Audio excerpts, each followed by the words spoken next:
Voalaza ho toy ny tetikasa ho andaolobe ny tetikasa fanorenana teleferiaka eto Antananarivo. Arak'izany, tsy maintsy hisy ireo fananan'olon-tsotra voakasiky ity tetikasa ity. Nanamafy kosa nefa ny eo anivon'ny sekreteram-panjakana miadidy ny Tanàna Vaovao sy ny toeram-ponenana. Fa belaran-tany kely ihany no voakasiky izany.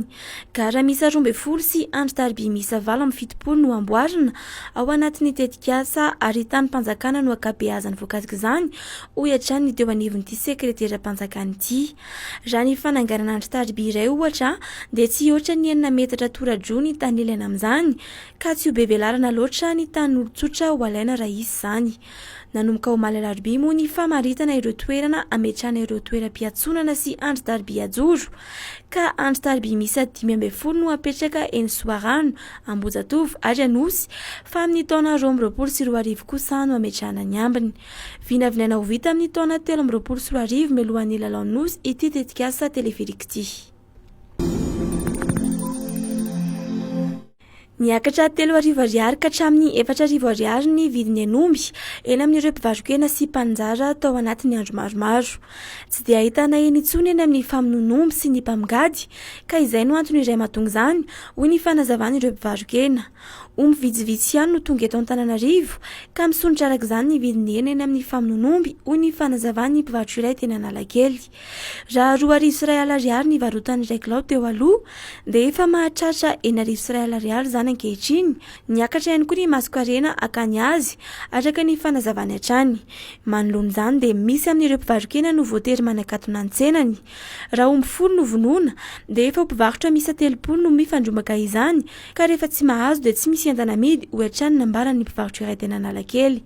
Nilaza ihany koa izy ireo fa noho ny fitokonany dokotera-biby izay mitaky ny amoahana ny naman'izy ireo voaroroy ho nanao famitsihana-omby no antony tsy ahitana firy ny henan'omby intsony. Ny herinandro lasa teo moa no nanambarany sendekan'ny dokotera-biby fa natsatra ny fanaovan-tsony ny taratasy ilaina amin'ny famoahana-omby vonoina izy ireo mandritra ny fotoana tsy voafetra.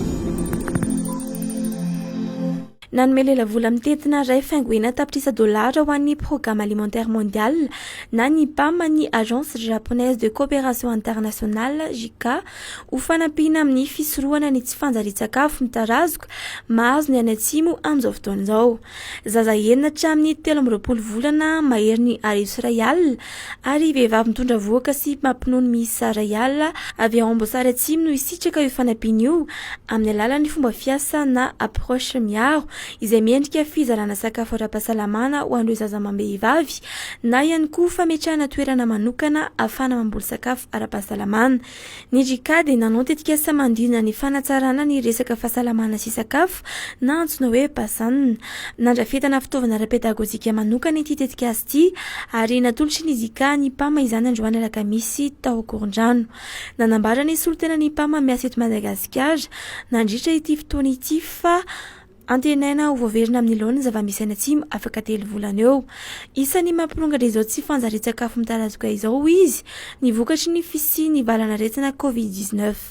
Nanamafy kosa ny avao amin'ny JICA fa tsy mbola manana lasa manokana any Atsimo izy ireo izay indrindra no nahatonga izao fiara-miasa amin'ny PAM izao ary koa ho fandraisana anjara amin'ny fisorohana ny tsy fanjari-tsakafo.